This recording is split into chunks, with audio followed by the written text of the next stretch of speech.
Welcome to August 4th sales meeting. We've got a good one up for everybody today. For you, those of you joining us on Zoom, you'll be able to pipe in and do any buyer and seller needs. So when we were doing live meetings, we had the ability for you guys to stand up with the microphone and talk about any listings or any needs that you guys had. And so we're going to attempt that here today. And so if you're on Zoom and you would like to participate, or you have a listing you want to promote, feel free to raise your hand, and then I will bring you in if I can. So I'll give you a minute if you guys want to figure that out, or if anybody wants to. So, and if not, we'll start off next week's meeting the same way, so you can prepare for that as well. So we've got some chats in the window there. Morning, everybody. So doesn't look like I've got anybody that wants to share a property yet. So we'll get started with the show. It's not quite a broker potpourri, but it's a potpourri of brokers. So we're going to start off. Everybody's got a little topic of what we're going to share today. And we're going to start off with Vandana this morning. Vandana, you there? Hi, all. It's Vandana. Good morning, Signature Real Estate Group. So can I just get started, Brandon? Yes. Okay, perfect. So I wanted to talk about three things, actually. I'm trying not to take up the entire course of the meeting, but one of the things that I wanted to discuss today was your market updates. Where do I actually get that information? So every week, the MLS puts out, it's actually constantly running all the time. It's called the Market Watch. And I don't know where it is on your screen, but the Market Watch here shows the new listings, back on market, price decreases, price increases, under contract, show, no show. This is the data that I pull all of from in order to put together that one sheeter. And it's available to you at any time. So let's say you need it on a Friday, but I don't do it until Saturday, and I'm gonna try to be a little bit more consistent, so I apologize. But the information on the sold properties, for instance, is I go into that Market Watch, I click on sold, and then these are all the properties that have actually sold. There's been 1,214 properties. I check all of them. And then what I do is I go under stats. So if you click on stats here and go to tabular, it takes you to sort of the market analysis of those properties specifically. And that's where you find the closed price. So that property that I talked about that sold, it was for $6,350,000. And the days on market for that was 655 days on market. You see the average closed price versus the median closed price of properties. You can do the same thing if you'd like. Pull the market analysis of it, clicking on the stats, checking all of the inventory for currently available properties as well. That's the second portion that I put on that was titled for funsies. Why is it important to know what is going on in your marketplace? Well, with us being boots on ground, if you don't know what your current inventory is, what essentially your buyout rate is, meaning how quickly are these properties turning over, how quickly are homes being sold, I think that you're doing your clients a disservice, right? Whether it's on the listing side or even on the buyer side. So it's important to understand and know what these stats actually mean, why they're important, how you can talk to your clients about it. And like I said, that 7-day market update, you can change that, by the way, if you want, from being 7 days to being any other time frame. If you wanted to, for instance, go from 7 days to today only for 24 hours, 3 days, 7 days, you can change that little portion to accommodate any one of those items. So I think that's important for you to understand and know, and how to talk to your clients. But of course, any one of the brokers can help you with any of those things. Okay, so that was topic number one. Topic number two is in regards to that mediation clause that is in the listing agreement. So one of the things that we get asked quite a bit, or that we have it gets sent back to you during the process of compliance, is this section. It's called mediation. It's section 16. And it's where the seller's actually initial and then the broker's initial. I can't tell you how many times I've gotten listing agreements where that broker section for the initials is missing. Why is that important? And I had a very actually in-depth discussion with both Brandon and Chris about it yesterday. And we felt that it was important. One, you should get that signed. Yes, it's great that the sellers have initialed it, showing that they're willing to go for mediation, right? If the broker's initials aren't on the fully executed document that gets turned back over to the seller, then you don't have a fully executed document in regards to that mediation clause. Now, the time to do that is before you start actually publicly marketing the property, right? When you've got the property, you've gotten the paperwork signed by the client, you should have that broker initial done. It should be part of the process, and just have the broker initial and then the broker sign, date and time, the document. And now you can provide a fully executed document to your client. Remember that every time you make a change to your listing agreement, for instance, let's say you send this over to the broker and you forget the broker initials, and you get a love note from me that says, hey, by the way, you forgot section 16 under mediation for the initials for the broker. I send that back to you, and I won't decline it. I won't decline the signing, but what I will do is send you an email.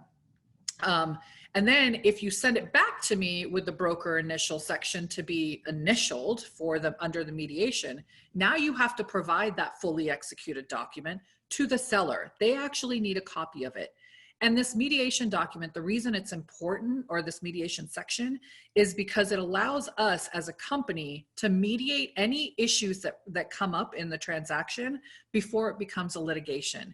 It helps you, it helps us, our E&O insurance loves it. So make sure that you're getting that portion initial. That's one of the things that we tend to miss quite a bit as listing agents. So very, very important. Please get that taken care of moving forward versus getting messages. Now, I don't have as many signatures that come to me for listing agreements as maybe Janet or Todd or Chris or Brandon. So they don't have, I don't know if they have a time or whatnot to send back all of these documents and review each one of them, letter by letter. And we are trying a lot harder to do that. Just know that that needs to be completed. Okay. So we want that ahead of time. The time to do it is not at closing. The time to do it is at the time that you take the listing. So that was the other topic I want to talk about. And then of course, you guys know that I am part of the legislative session that happens every 2 years. So our legislative session was 2017. We had another one in 2019, and surprise, 2020, even though we're not supposed to have a legislative session, thanks to the pandemic that we all love and hate so much, is a new special session. And the special session, so we are in round 2 of the special session of 2020. And it looks like SB1, which is a bill in regards to, and I'm going to pull it so I don't actually mess up the details of it. But the bill is authorizing a court to stay a residential eviction proceeding for a period of no more than 30 days to facilitate a mediation program if a court establishes such a program. It was passed 18 in favor and 3 against. It was actually passed in committee yesterday. And it was, so just be prepared to know that that's actually something that's going to be coming about. Again, I don't know as realtors if we want to fight that as much. There are people that are truly suffering during this and cannot make their rent payments. And so we understand that. We're compassionate to that. We're just trying to find solutions, I think, overall to make sure that people are able to stay in their homes, stay safe in their homes, and whatnot. And then the reason I'm going first is because I will be testifying at the commission hearing today. What am I testifying for? Well, our friend Commissioner Justin Jones has actually proposed an ordinance that is a source of income ordinance, is what we're calling it over at the association. And I sit on a political advisory committee in regards to this, and I actually had a discussion with Commissioner Jones. I know a couple of you have mentioned it in the Facebook page. And so we have been trying really hard to, one, I mean, let's be honest here. Commissioner Jones has been a friend to realtors for a really long time. He actually does want to help. He has had an opportunity to sit down with us, to talk to us about this proposed ordinance that he's bringing about today, that's coming up for vote most likely today. Hopefully it'll be tabled until they figure out the process. I was interviewed last night by Fox 5 News in regards to this ordinance and how we believe that it's going to take, how it's going to actually move forward. The problem is that we don't know any information. Yeah, there are funds that are actually available that are going to be going to tenants who cannot pay their rent. And so ultimately what the source of income ordinance does is it is going to help tenants pay for their rent using a government funding, right? And the source of income ordinance says that landlords are not allowed to discriminate against those based off of their source of income if they are bringing in funds from this government entity. So the problem with that is that we don't know how long they're going to be provided with this source of income. We don't know if it's going to be 3 months that they get 3 months worth of income, 6 months worth of, 3 months worth of rent, 6 months worth of rent, or 9 months worth of rent. Now, with most of us being, property managers, we usually tell our landlords that you should have a 1-year contract, a lease agreement for approximately 1 year. So if these people are getting 3 to 6 months worth of rent payments from the government, and we aren't allowed to use their source of income as a way to actually qualify them for the property, then what happens after that money runs out? What about the other 6 months? Does that mean we have to now turn over and do short-term leases, which is going to now put a burden on the landlords to keep turning those properties more frequently versus the 1-year leases where they can actually assure that for 1 year, they don't have to worry about it for the most part, right? And I think that as an association for the local side anyway, I can't speak for the state, but I know locally, because it is a local ordinance that's coming through from county, and just know whatever county does, the cities are just close behind to doing something similar. So I think from the Las Vegas Realtors perspective, one of the things that we are hoping the commission takes into consideration today is, and what I will be testifying again for, is that we want this to be tied to the governor's emergency declaration, right? We don't want a long-term solution for a short-term problem. That doesn't make any sense. It's almost like, how everybody says, why are you bringing, a knife to a gunfight? Well, this is the complete opposite. Ultimately, they're bringing a grenade to a knife fight, which means that, if this source of income ordinance is passed, it could be a permanent thing. And that's not fair. If we can't use a tenant's income as a source to qualify them, how is that okay? I mean, we can't even, if we can't say, yep, you make 3 times the amount of rent in order to proceed, then, to rent this property, and that is no longer going to be a qualifying factor, I think that could become a little problematic, right? Because after so long, if they stop making those rent payments, it's really, the onus is on the landlord. And then it will probably, I believe the unintended consequences of this ordinance could be that landlords stop buying rental properties and therefore make a marketplace with not enough inventory of rental properties. Already having that issue, I think that we don't have enough to begin with, but now it's going to get worse, right? I mean, as a landlord, if you keep encroaching on my property rights as an owner, why would I continue to buy properties and make them available for tenants when I have no rights? And I think that that's one of the other messages that we need to put out there, because these are mom and pop owned, right? So I think the other thing we're going to talk about today at the commission hearing is, let's separate this. Let's separate them from apartment buildings versus single family homes. If there is an owner, it's a mom and pop owner, and they have 4 rental properties or less, for instance, why not separate them from the apartment buildings? Because that's really where the issue is. I think the underlying issue comes from the apartment complexes. But for whatever reason, anytime there's an issue at the apartment complex side, the single family homes get pulled into the discussion, and whatever ordinance or bill or things like that. I mean, we saw it last year during the 2019 legislative session as well.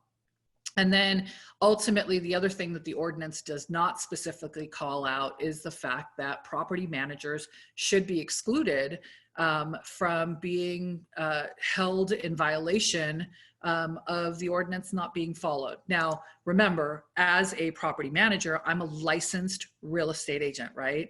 And so I have a duty to do what my landlord says. Yeah, I have to educate them on what the current laws are, and so I get why that's important. But ultimately, I'm not the one that should be held responsible for a decision that a landlord makes. And so that's one of the other points that I think we're going to try to drive home today. And hopefully the commission, takes all of that into consideration. And I don't know. I mean, fingers crossed. Let's hope that this doesn't, again, have the unintended consequences that we anticipate it will if it passes in the form that it's currently in. I don't know. I mean, this is normally the time where I say any questions, but I'm assuming that if somebody had questions, they'd put it in the chat or the Q&A. But I'm open if any of the brokers have any questions. If you guys want to jump in really quickly, I'm happy to answer them. Otherwise, I'm out. Mic drop. So I think that's very valuable and good information. This is part of the reason, one of the benefits of being at Signature is that the brokers are so involved in the association. And sometimes you might think, well, they're always at the association or doing things like that on conference calls or that, but it's being able to be part of it and being able to, two things. Number one, be able to educate you guys. And then number two, to be able to have a say in what's going on. Even though they're proposing this, their intention is good, but there's always a consequence to everything. So that kind of comes with the territory. This also is great information for the sales meeting, Vandana. I appreciate all of it because it brings value to the people that actually attend and actually watch these things, because then you're kind of more in the know and you understand what's going to happen, because you will get questions about this kind of stuff and it will just set yourself apart. Now, you did put in here that you do have a listing in Red Rock. I do. So do you want to talk about that real quick before you take off? Oh my God, yeah. I have this property in Red Rock Country Club that I've been trying to sell. And quite honestly, I'd love if I could at least get it shown by some of the agents in the company. I think that would be the best thing ever. Give me 1 second. I can pull all the details for it. Sorry, I wasn't quite prepared. I didn't know you were going to ask me, Brandon. You put it in the remarks. I could. So the property address is 2484 Mapleberry. It's Red Rock Country Club, guard gated community. It sits on a large cul-de-sac lot. It's actually a corner lot. So cul-de-sac meaning it's got a little bit more of a lot. Courtyard entry leads into the open vaulted ceiling home.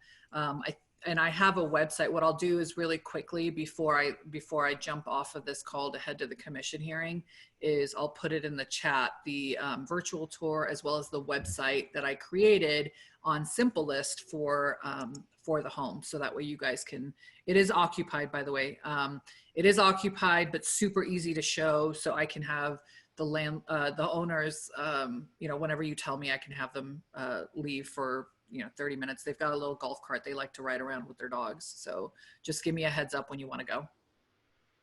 Awesome. It's in the East Gate, Linda. That's what that meant. Yeah, sorry. They are. I'm like.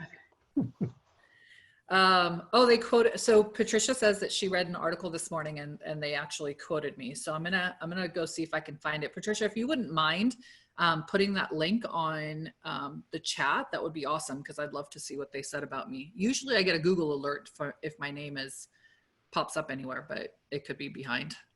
It will be coming, I promise. Your Google alert. Yeah, thank you. Okay, well, thank you and good luck at the hearings this morning. Thanks, Brandon. Talk to you guys soon. Bye, Signature. Okay, very good. All right, well, next up, we got another one of our past board presidents, In fact, she's the sitting past board president now. So we're going to have hear from Janet here for stuff from Janet. Janet? Okay, good morning. Well, if you don't know, when you sign into Matrix on your single sign-in, there is a new tile. It's called New Home Source Professional. And I spent some time yesterday going through this, and it's just amazing. If you've been in the business a while and you were familiar with SalesTrack, this is the closest thing I have ever seen to SalesTrack. You can just open it up. They have a total of 1,270 new homes on this new thing on your single sign-in. It lists the address, the price, the square footage, and then there are two views. One is the agent view. Now, the agent view, you get a picture of the exterior, you get a description of the home, square footage, number of bedrooms, number of bathrooms, price. You get driving directions. You also get the names of the track agents that are sitting at that track and their phone number, so you can call and ask questions before you go. And then you also get the floor plan. It's really neat. Now, that's the agent view to give you all the information. There's also a client view. The client view has a lot of the same information, just enough like SalesTrack did to get them kind of interested, tempted, but it does not give you directions, yet the client has no idea where it's located. It doesn't even give the phone number for the sales office or the track agents working. And at the top of the page, it's branded to you. So the only contact information on the client's view is your information. And I thought it was just pretty cool. So if you haven't checked it out, it's on your single sign-on page. It's called New Home Source Professional, and it has an agent branded capture page. Now, I did notice, and it's probably been there before, but it didn't pique my interest or whatever, was on my radar screen that you can log into it and then it will give you a video about how to work it, how to enter in your information to get the most out of it, to be sure it's branded to you, how you capture the people that are looking at it. So I encourage you to check that out.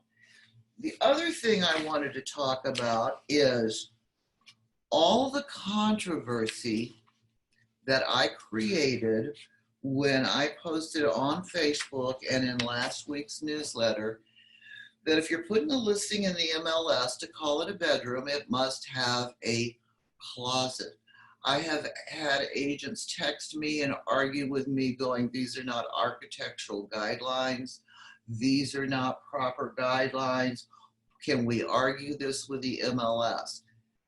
And the answer is no. These are the MLS rules and regulations. In fact, MLS, if you go, you can go on Las Vegas Realtor and you can look up the MLS rules and regs. And if you scroll down to 24.6, which is the definition section, it says, bedroom must have a closet, window, entry door, and cannot be used as a corridor. So if you have to pass through the bedroom to get to another part of the house, then it's not a bedroom. Now, somebody asked me about, well, what about Jack and Jill bedrooms? You can pass through it to go to the other bedroom. Well, you can, but you don't have to. The other bedroom has its own door. So it must have that. So I was getting so much pushback that I called Stephanie Hill. And Stephanie Hill called very well-known appraiser in town, Scotty Dugan. And Scotty Dugan said to her, The appraisers will not, in Las Vegas, will not count it as a bedroom if it doesn't have a closet. And then, not only that, our own Michelle Schaaf, who used to be the head of the assessor's office, says in writing, the assessor's office doesn't count a room as a bedroom unless it has a closet. Then Stephanie forwarded me an email from Michael Brunson, senior residential appraiser with RPD Analytics. And he says, quote, International Building Code does not require a bedroom to have a closet. So the broker who said that could be technically correct. However, the market in Las Vegas requires a closet to be considered a bedroom. The bedroom only becomes an issue in smaller houses with 1 or 2 bedrooms. And then he also pulled up a quote from the Appraiser's Dictionary of Real Estate Appraisal. Under bedroom, it says, in general terms, a room in a dwelling intended for use as sleeping quarters that contains a closet and an egress window, meaning you can get out of it. Precise distinctions between a bedroom and a den or other sort of room within a dwelling are usually dictated by local custom. Local market preferences will establish the number of bedrooms acceptable for residential property. So, bottom line, according to Scotty Dugan, appraisers in Las Vegas will not consider it a bedroom if it doesn't have a closet. The county assessor's office will not consider it a bedroom if it doesn't have a closet. The MLS will not consider it a bedroom if it doesn't have a closet. So if you're taking a listing and you want to list a house that has a room, has a door, has a window, but doesn't have a closet, and you put it on the MLS as a bedroom, bottom line, you're going to be automatically fined $250. So if you want to put it in the MLS, it must have a closet. End of discussion. I'm just trying to save you $250. That's all I'm trying to do. But if you want to list it in a bedroom and pay the fine all day long, go right ahead. Because the first time it's $250. The second time you leave it there, it becomes $500.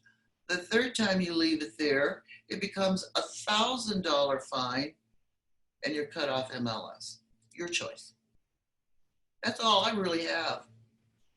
Well, thank you, Janet. But I do have a question for you from Maricruz off of Facebook. She says that she has shown many homes last week that did not have closets, but still showing in the MLS as a bedroom. Should we report that? And what's the best way to handle this when you see it?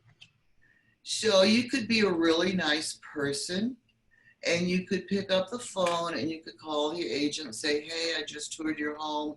You listed it as 3 bedrooms, but really it's only 2 because the other room doesn't have a closet, and that's an MLS violation. And if they're nasty to you, go to data error and report it, and they're going to be fined.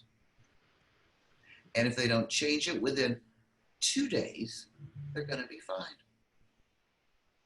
Okay. So I didn't realize that this would be such a hot topic, but it sure has been. And so it was just brought up in conversation in the last sales meeting. And it's really kind of blown up, but there's all kinds of questions. What if a den has a built-in without a closet system? I mean, it was pointed out by, I believe, Scotty Dugan, that an armoire in a room is not considered a closet. So that doesn't count either. So, all right. So, but you can, correct me if I'm wrong, you can put potential bedrooms on the MLS, right? Like where it says possible bedrooms number. Is there a place to do that? I don't think there is. It's just a place for number of bedrooms, period. Oh, okay.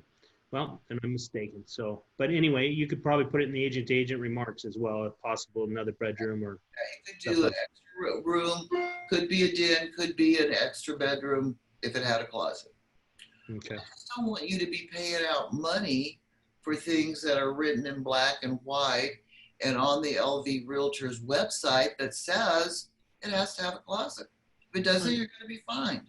It also comes down to just being accurate too. I mean, if somebody truly wants 4 bedrooms and you have a 3-bedroom house and you're advertising it to 4, they're going to go out and look at the house, but they're not going to buy it necessarily. So I just think it's good just to be accurate. So, well, I thank you for all the detective work you've done on this, and hopefully we have put this one to rest. So anyway, thanks, Janet. Appreciate it. All right. So next up, we have the main guy from the Green Valley office, Mr. Todd Barton. Todd, you ready? Sure, always ready. I want to talk about closets and bedrooms and Go right the ahead. the difference between built-ins and not built-ins and IKEA systems. And yeah, so the subject keeps rolling on. Huh? It's interesting. So I will say that I have always considered a property that has a room, that has egress and ingress as a bedroom, even if it didn't have a closet. So Janet has now saved me the future $250 fine. I'll be sure to make sure that we only list them if they have a actual closet. So guys, today I see this a lot. You might call it a small pet peeve of mine when I see agents that list properties at odd prices. Let's just put it that way. Like you ever seen one listed that's listed for $384,799? Like where did that come from? How did somebody make that number up? That's just weird. To all the marketing majors out there, this is going to kind of go against what you learned about marketing and impulse buying and always staying underneath the big number. I know as you go shopping, as you go to stores, you see stuff that's for sale for $7.99 or $7.89 instead of $8. And that's a marketing technique that retailers have used for years to help people impulse buy. They pick something up because it's not, oh, it's not even $8. That's perfect. That's exactly what I was looking for. So I think in the housing market, it's a little bit different. This is my personal opinion. Like I don't have any people that are really smart in the world who have agreed with me or told me that, hey, this is actually how it should be. This is just kind of my own observation over time, and I wanted to share it. I call it, and I think it's commonly called bracket pricing, and that's pricing a home within certain brackets. And so let me just say, I did a little research. Janet, you are not alone today. I did a little research as well. If you go on Zillow, or if the general public goes on Zillow to search for a home and they're searching by price, which I would say that 80% of the people search by price, maybe even higher than that, 90, 95% of people. If you go to Zillow.com, your options for price are 100,000 at the minimum, 200,000 at the maximum, or 200 minimum, 300 maximum. So it's $100,000 gap, meaning they don't even let you narrow it down to a $50,000 gap. You have to actually search within a $100,000 bracket. If you go to Realtor.com, Realtor.com is also the same. They're 100. Actually, I think Realtor.com is a $50,000 gap between prices. So you can search 300 to 350, 350 to 400, and so we'll call those brackets. That space in between 300 and 350 is a bracket, and 320 or 350 to 400, that's a bracket.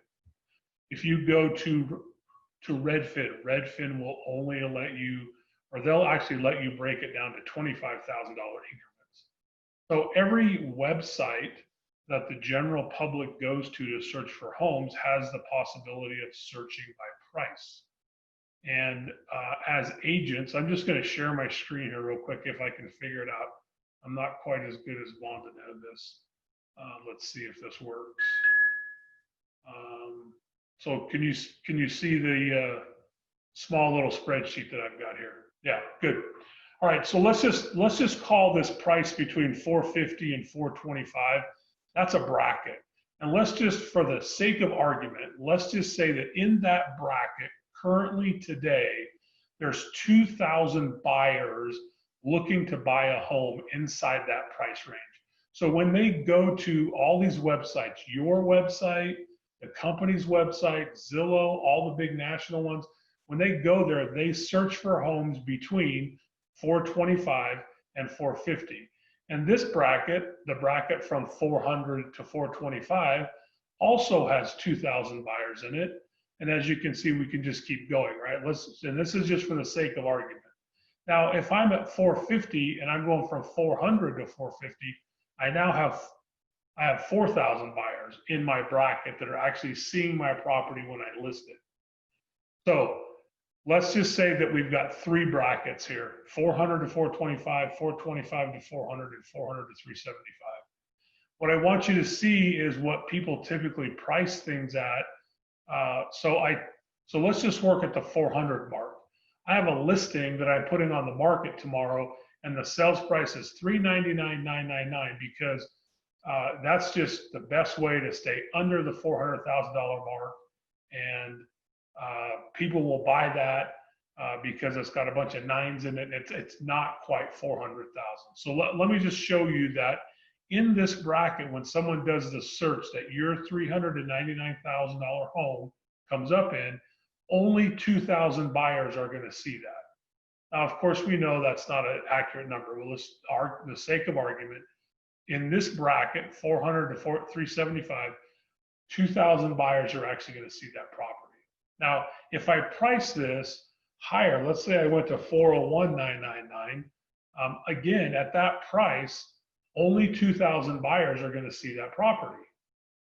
But if I listed it at 400,000, $1 above or $1 below that magic 9999 number, how many buyers are now going to see the property the second it hits the MLS?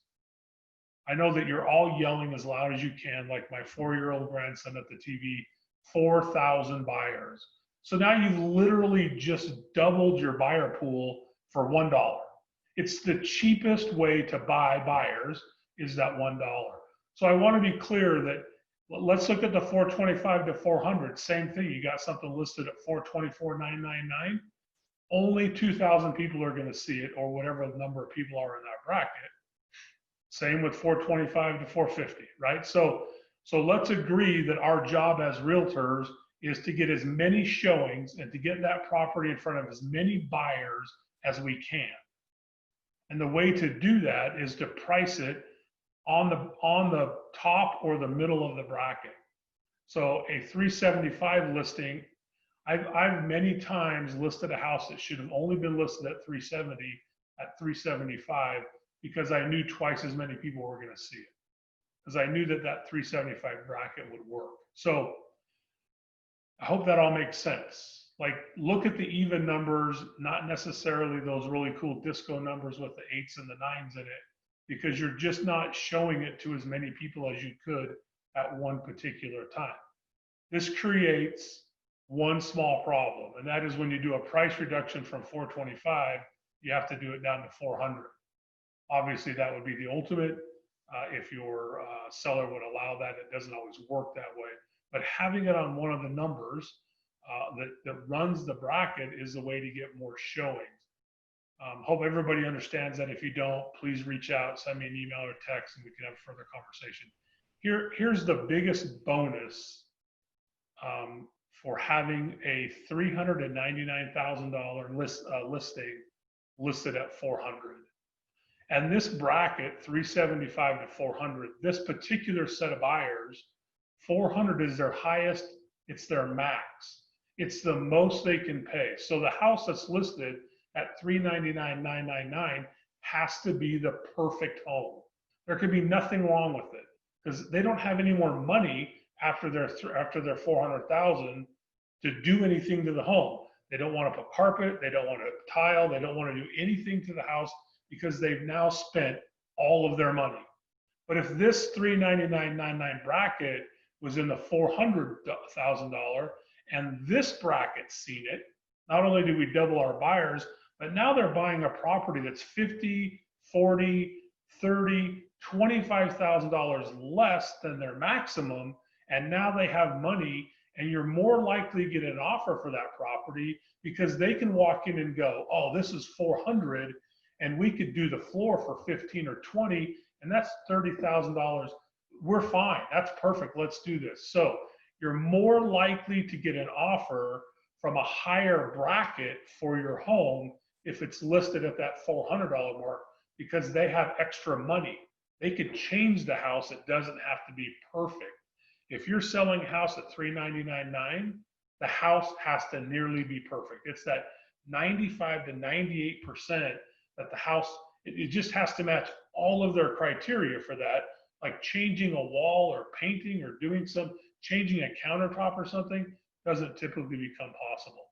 So that's the biggest reason why you'd want to put your $399,999 on a 400 number, because you get 4,000 buyers. You've doubled your money for $1. You've doubled your views. And your job is to show it to as many people as possible and get them an offer. I think this is a valid way to do it. Again, I'm pretty confident that not everybody agrees with me, but I've used this technique for years. And I'm telling you, it will get you more showings. And they are set at one point that 12 showings before you get an offer is the statistic for that. And so I believe getting more offers is what you're really looking for. So that's called bracket pricing. Happy to chat more about it. I thought this would be a tough platform to actually talk about it. I'd like to do it in a class. Governor Sisonak will not allow that at this time. I apologize, but we can talk more about it later. I'm done, Brandon. Awesome, Todd. Hey, so this is a good scenario. You talked about getting in those brackets. It's a good scenario to actually get a bigger price reduction from your sellers by talking to them about getting into those other brackets to increase buyers, right? Yeah, so I've often said, I told you about the $25,000 price reduction, which sometimes is a challenge with the seller. So I'll put in I'll get them to agree in the listing agreement that if at 450 we don't get enough showings, and again, enough is, who knows what enough means, but I use the word enough on purpose. It's because I can go say, hey, that wasn't enough, we got to lower it. And I'll get them to agree to a $25,000 price reduction in my listing agreement in the additional terms after 3 weeks. Because it is such a large price reduction, I'll allow it to go 3 weeks instead of 2, maybe 4 weeks, depending on the situation. But yeah, you can always get that. It's easier to get those price reductions when you explain to them exactly why this strategy works. Let me just be honest with you. Nobody goes out and just impulse buys a house. That's not even an option. It's not a thing. I mean, I don't care if you just hit the lottery, you still don't impulse buy a house. You still go look at houses and you buy a house, right? So that 999, 899, all those numbers, they just don't work. The bracket pricing is what causes more showings, more people see it, and you get more offers and you get happier clients. Okay, so there was a question in here on Zoom from Corey. Just how does that affect homes over $1 million? I think homes over $1 million are in you got to go 1.1 and you got to go 1.2, 1.3. I think those are $100,000 jumps, not $25,000 jumps. And even as you get between, say, 600 and 900, those are probably $50,000 jumps. They're not $25,000 jumps. But 25,000 for me is the minimum. Do I always get that? Of course not. I mean, and have I sold stuff that wasn't on one of those numbers? Of course I have. But I also tell you that I think I get more action and I get more people interested in a property because I'm on the big numbers. Awesome. Great information, great value. Read the comments. They're basically everyone's talking about a good point and stuff like that. And you were a little bit worried about being able to present this on Zoom. But yeah, great job and great information. So, and then Mehdi, also, you can always go back and rewatch this. All of you can, if you miss that and you would like to get more information on it, and always reach out to Todd if you have more questions. He's always out there in the Green Valley office working hard. So next up, we have our very own from Prosperity Lending. We got Shelly Panzarella. Shelly, how are you? I'm great. Thanks, Brandon. Sorry for coming in a little bit late, but glad to be part of the group here. So I just want to share 3 things with you guys. So on the Mortgage Moment, I shared the down payment assistance program that's available to our first responders. I just want to be clear on those first responders. They're not only just our police officers and our firefighters. It also includes now the nurses, our EMT, our teachers, clergymen, like our pastors and such. And so I wanted to make sure everybody is aware that we do have this program that is available. It is a unique program to Prosperity Lending. Please reach out to one of our Prosperity Lending loan officers if you want any collateral pieces on it. We do have a flyer that can be co-branded as well. And then I also want to share, I'd seen something online as far as turn times and a delay in closing because of COVID with another lender. And I'm sure you've seen online through several of the lenders today are posting that they've had extended turn times. The number one reason for that is obviously with the very low interest rates. If you haven't heard that, rates are really, really low right now.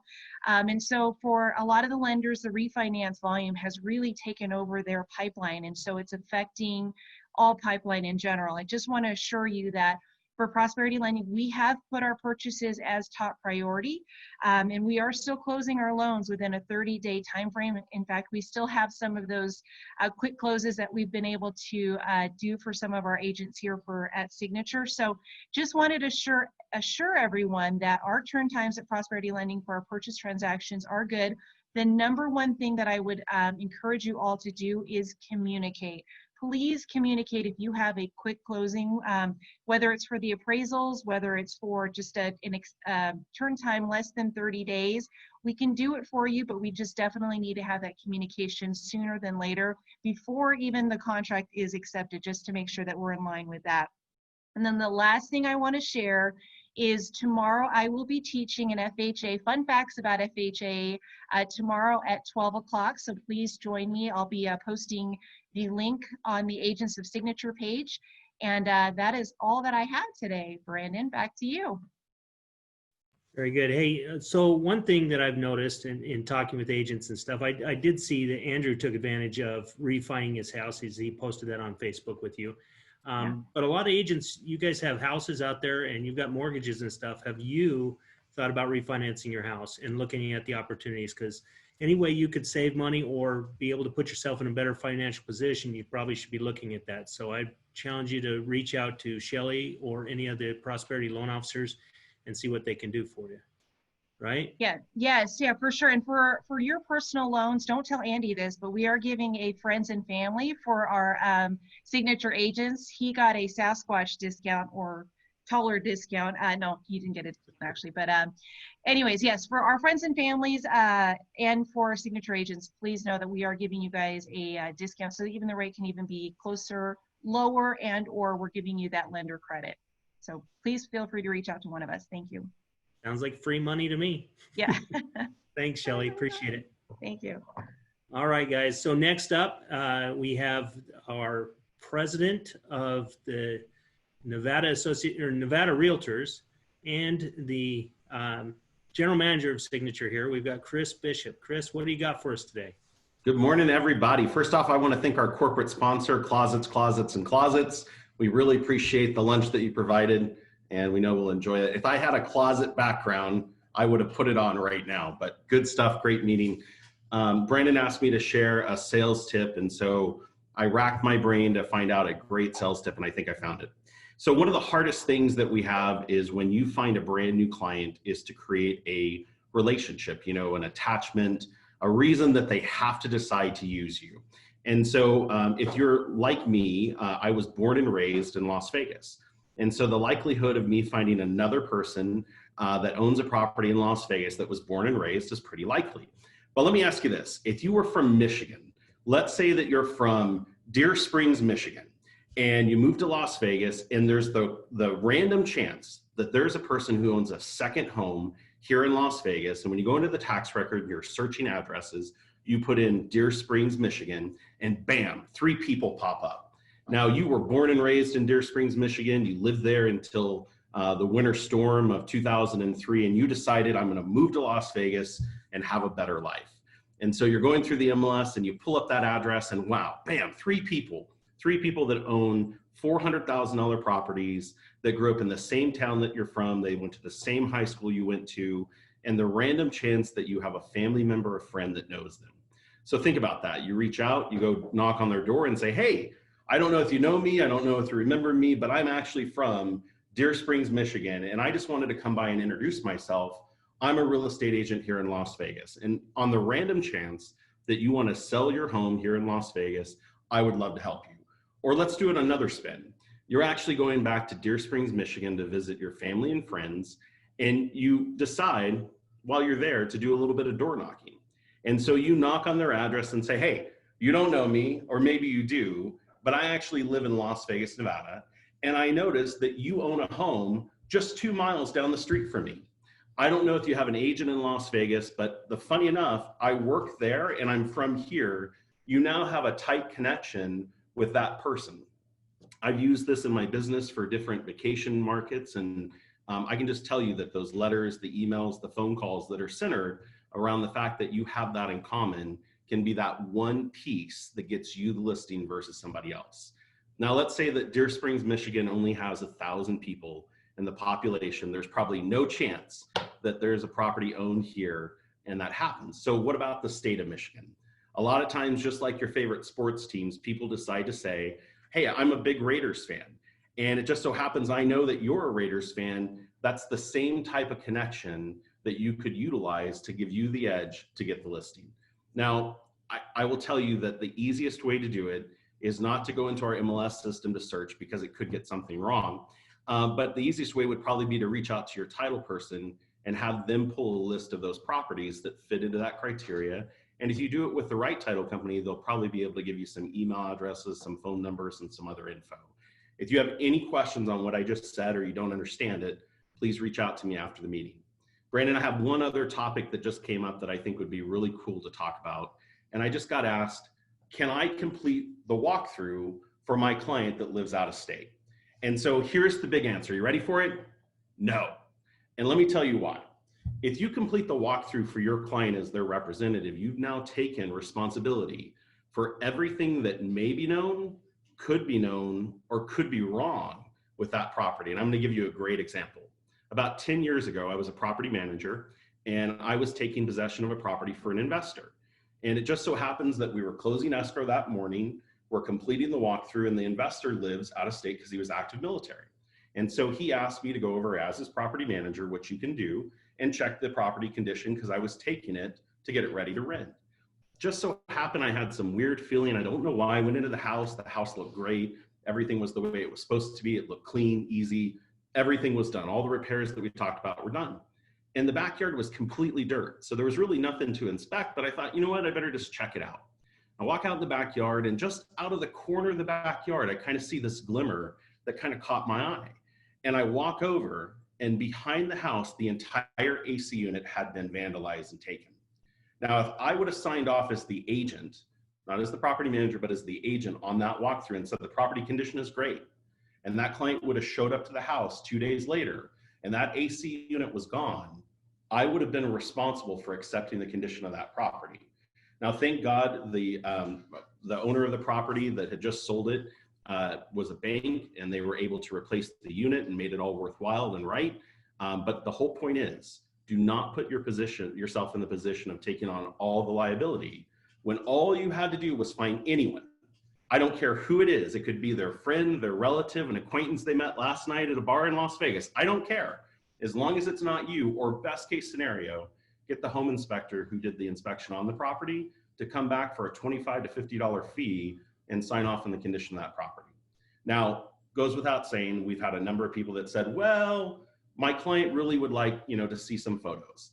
And I know that I had an agent here in the Southwest office that got really creative. They hopped on FaceTime on their phone, and they did an entire walking tour of the property with their client in front of them. At the end of the walking tour, they said to the client, do you feel good about the property condition? The client said, absolutely, we'll sign the walkthrough. Guys, there's always a way to make it happen right now, but just don't put yourself in the liability and in trouble. So there you go. Brandon, thank you so much. And look forward to the next meeting. Thank you. I just want to know what space shuttle you're in. I'm on the deck of the Starship Enterprise right now. It is? I never watched that show, so I wouldn't know, but it looks like you're in outer space. So that's good. Hey, so I think that brings up a good point and it kind of leads me to the discussion I was going to talk about was kind of customer service. And sometimes we take on a lot more liability thinking that we're doing a favor or a service for somebody, whereas all we're doing is creating more issues and more work and more problems for them and us down the road. So that would go for the walkthroughs. And I think we need to be careful when we do these inspections too, that I've always been on the impression that you shouldn't attend the inspection except for maybe the last part to hear what the inspector said, because all you can do is kind of get yourself in trouble. But thanks again, Chris.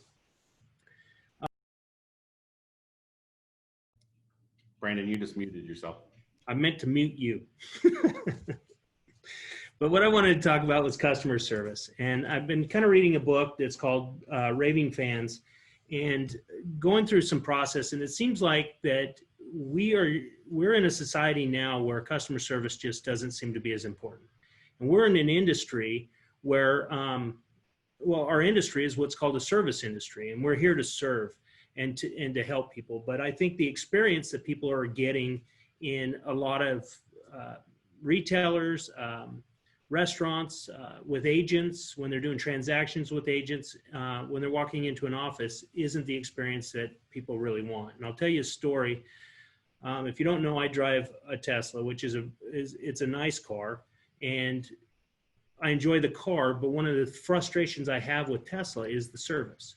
And last week, or about a week and a half ago, I had an issue with the battery in my car, just the auxiliary battery. Simple fix, but every appointment has to be booked through the app. So you go into the app and you get roadside assistance. Well, the soonest they could come out was a week from the Saturday following, and this was Thursday. So it was going to be like 8 or 9 days before I could get service on the car.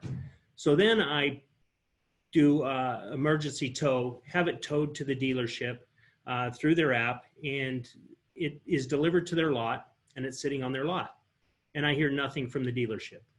So I call the dealership. I get their voicemail. I leave them a message to call me to give me an update on the car so I can talk to them. The next day, still haven't heard from them. I call them. The next day, still haven't heard from them. I call them. The next day, I actually have to get in an Uber, drive all the way across town to go to the dealership to get somebody in the service department. Is that good customer service? I don't think so. And if their car wasn't so fun to drive, I probably wouldn't own a Tesla or buy a Tesla ever again because of that service. We have that same kind of experience when we deal with the consumer when we're selling them a house or helping them sell a house. It's about the service that we provide to them.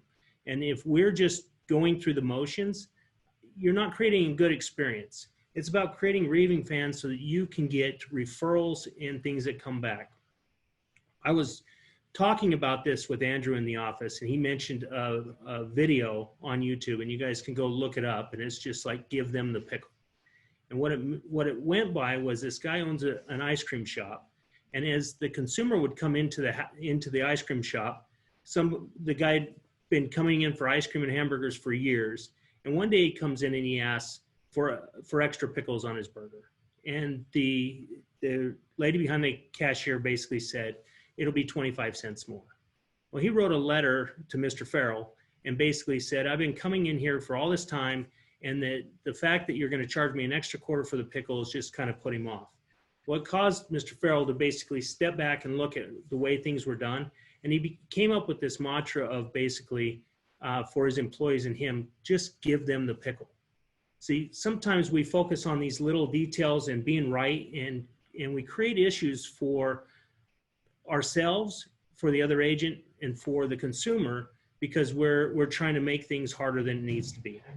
And I see this a lot with all of our agents and agents in the industry, and even our staff, and sometimes even me, where we respond to people through email or communication, and it's not the image we want to portray, or even the message that we want to portray. And so I think there's a lot of times where we need to slow down, read what we're going to send, and actually put yourself in their position and basically say, how would I feel if I received this message? Sometimes we're too direct. Sometimes we're not communicating that clearly. Slow down and just read your message and remember your purpose. We're in the service industry. And when you're in a transaction, you're there to work with the other agent to get a seller to sell their home and a buyer to buy their home and get that ultimate goal of that transaction. It doesn't matter who's right, who's wrong. Let's just get this done and get it there. And then treat our consumers properly. I bring this up because not only do I notice that I'm experiencing worse and worse customer service in a lot of different areas, I'm also getting more and more complaints or more people calling us and complaining about agents. And sometimes I look at that and I say, okay, so how do we fix that situation? And we can always continue to put out fires, but if we look and say, what's creating the fire? And I think a lot of that is us and just going back to the right mentality of serving and giving back and creating a good experience for your buyer and seller through that process, and even the other agent on the other side of the transaction, because in the end, you're probably going to do more deals with that other agent. So with that being said, I just think that if we slow down a little bit and take some pride and actually care about our clients, we can get more referrals and we can do a better business and we can be happier doing business with people that we like, and we won't fight our way through every transaction. So that's my message on the soapbox. That Tesla upset me this week and felt like I had to kind of rant a little bit. But anyway, we're here for you guys.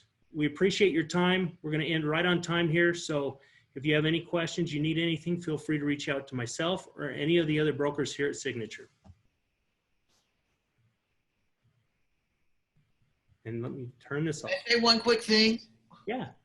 Okay, if you're under 40 and you have had a good year and you do community service and you participate at GLVAR, YPN is accepting right now 40 under 40 applications. And last year, I can't remember exactly, I think we had 8 or 9 of the 40 agents. So turn your application in, because if you nothing ventured, nothing gained. Turn your application in if you're under 40. And Or if you not turn 40 before December 31st. And every year we've had quite a few people. And the year before that, I think we had 7 or 8 or 9 as well. And it's due to you, Janet, really stepping up and helping people get that award. And I appreciate that. And so if you want that award, and even if you don't qualify this year, speak with Janet, because she can tell you what you need to do to make sure that you're on track to hit that maybe next year. So anything else on that, Janet? Okay, well, we appreciate your time. I hope to see you in the office soon. If not, we'll see you online. Take care.